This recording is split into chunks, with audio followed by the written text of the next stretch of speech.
Saya akan menjelaskan tentang mind map bentuk-bentuk ancaman disintegrasi bangsa. Yang pertama yaitu berkaitan dengan ideologi, terbagi menjadi 3 bagian. Yang pertama pemberontakan PKI Madiun, yang kedua pemberontakan DI atau TII, yang ketiga pemberontakan G30S PKI atau Gerakan 30 September 1965. Yang pertama, pemberontakan PKI Madiun. Pemberontakan PKI terjadi karena PKI memiliki cita-cita ingin menjadikan Indonesia sebagai negara komunis. Yang mendirikan Partai Komunis Indonesia Madiun adalah Amir Syarifuddin. Yang kedua, pemberontakan DI-TII yang dipimpin oleh SM Kartosuwiryo. Pemberontakan DI-TII terjadi di beberapa daerah. Yang pertama di daerah Jawa Tengah terjadi pada tanggal 23 Agustus 1949 yang dipelopori oleh Amar Pata. Yang kedua terjadi di daerah Sulawesi Selatan yang terjadi pada tanggal 17 Agustus 1953 oleh Kahar Huzakar. Yang ketiga terjadi di daerah Aceh yang dipelopori oleh Daud Beureu yang memproklamasikan bahwa Aceh merupakan dari negara Islam Indonesia. Yang ketiga, Gerakan 30 September 1965 atau yang disebut dengan G30S PKI. Gerakan 30 SPKI dipimpin oleh Letkol Untung Sutopo, di mana Letnan Untung Sutopo menculik para jenderal dan perwira tinggi Angkatan Darat dan membunuh para jenderal dan lalu dimasukkan ke dalam sumur tua di daerah Lubang Buaya, Jakarta.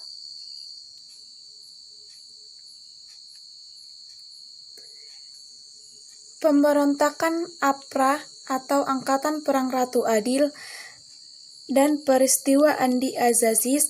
Yang ketiga, pemberontakan Republik Maluku Selatan atau yang disingkat RMS berkaitan dengan kepentingan.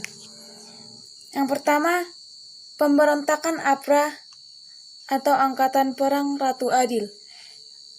APRA dibentuk oleh Kapten Raymond Westerling pada tahun 1949 yang merupakan mantan kapten tentara KNIL. Pada 22 Februari 1950, APRA di Jakarta berhasil digagalkan, lalu Westerling melarikan diri ke Belanda dan Sultan Hamid II ditangkap. Yang kedua, peristiwa Andi Aziz. Peristiwa ini berawal dari tuntutan Kapten Andi Aziz yang berasal dari KNIL terhadap pemerintah Indonesia. Aksi yang dilakukan berawal dari rasa tidak puas terhadap APRIS sehingga Andi Aziz ditangkap dan diadili. Yang ketiga, pemberontakan Republik Maluku Selatan atau RMS.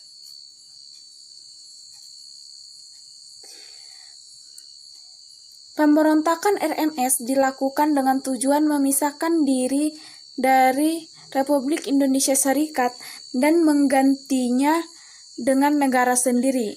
Upaya perdamaian dilakukan oleh pemerintah melalui Dr. Leimena, namun ditolak oleh Soumokil sehingga pemerintahan melakukan agresi militer dan akhirnya Ambon berhasil dikuasai kembali.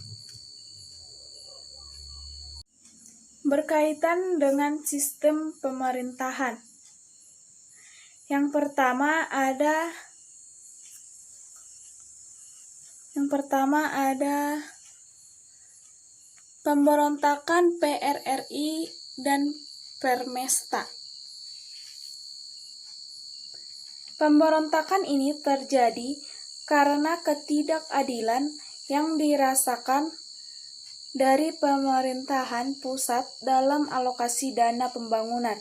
Pada tanggal 15 Februari 1958, Ahmad Hussein memproklamasikan berdirinya PRRI atau Pemerintahan Revolusioner Republik Indonesia di Padang, Sumatera Barat.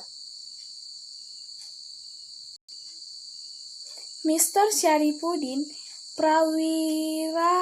Prawira Negara ditunjuk sebagai Perdana Menteri dan ternyata disambut antusias oleh tokoh dan masyarakat Manado, Sulawesi Utara yang kemudian mendeklarasikan Permesta. Yang kedua, persoalan negara federal dan BFO.